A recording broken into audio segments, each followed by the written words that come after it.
ధరణి సంగతి తేల్చేద్దాం, 10 రోజుల్లో రిపోర్ట్ ఇవ్వండి. రెవెన్యూ ఆఫీసర్లకు సీఎం రేవంత్ రెడ్డి ఆదేశం.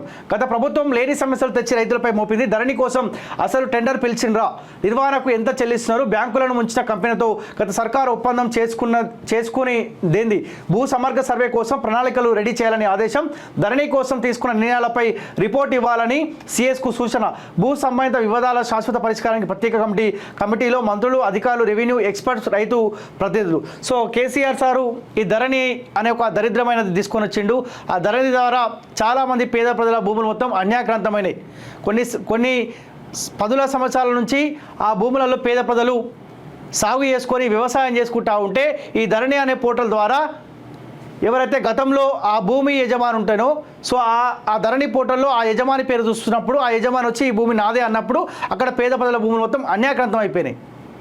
పాపం పేదవాళ్ళకి ఏం తెలిసి ఏదో కాగితం మీద రాసుకుంటూ ఉండే, గతంలో ఎంతో కొంత ఇంచి సరే బాండ్ పేపర్ ఏదో రాసుకుంటూ ఉండే. సో ఈ ధరణి వచ్చిన తర్వాత ఆ బాండ్ పేపర్లు పనిచేయవు, ఏ పేపర్లు పనిచేయవు. గతంలో ఎవడైతే అక్కడ ఆ భూమి మీద సాగు చేసుకున్నాడో వాని పేరు మీద అట్లా చాలా వేలాది లక్షలాది ఎకరాలు అట్లా అన్యాక్రాంతం అయిపోయినాయి. సో కాంగ్రెస్ పార్టీ కూడా బలంగా చెప్పింది, మాకు అవకాశం ఇవ్వండి, ధరణిని మేము రద్దు చేస్తామని చెప్పారు. సో ఆ దిశగా వీళ్ళ అడుగులు కనిపిస్తూ ఉన్నాయి.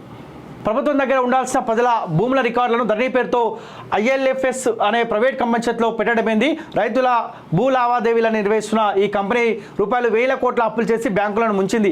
దివాలా తీసిన ఈ కంపెనీతో గత ప్రభుత్వం ఒప్పందం చేసుకోవడం మొదటి తప్పు. ధరణి నిర్వహణ కోసం ఈ కంపెనీ టెరాసిస్ టెక్నాలజీ లిమిటెడ్ అనే మరో అనుబంధ సంస్థను ఏర్పాటు చేసింది.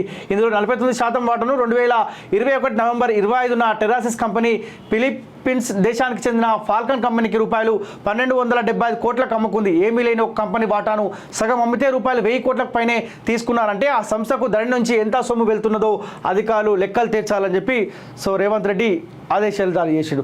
గత ప్రభుత్వం ధరణి పోర్టల్ తీసుకొచ్చి లేని సమస్యలు రైతులపై మోపిందని సీఎం రేవంత్ రెడ్డి అన్నారు. అసలు ధరణి పోర్టల్ ఏ ప్రాతిపదికన రూపొందించారు? ధరణి నిర్వహణకు అసలు టెండర్ పిలిచారా? ఆ ప్రైవేట్ కంపెనీ చేతిలో రైతుల భూములు, వ్యక్తిగత వివరాలు సేఫ్గా ఉన్నాయని ఎట్లా చెప్పగలరు? ప్రభుత్వం నుంచి ఆ కంపెనీకి వెళ్తున్న ఆదాయం ఎంత?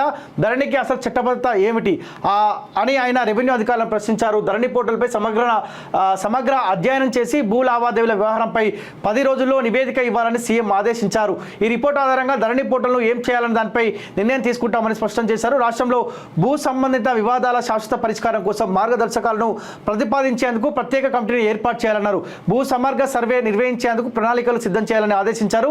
ధరణి పనితీరు, భూ సంబంధిత అంశాలపై సెక్రటరియట్లో బుధవారం సీఎం రేవంత్ సమీక్ష నిర్వహించారంట.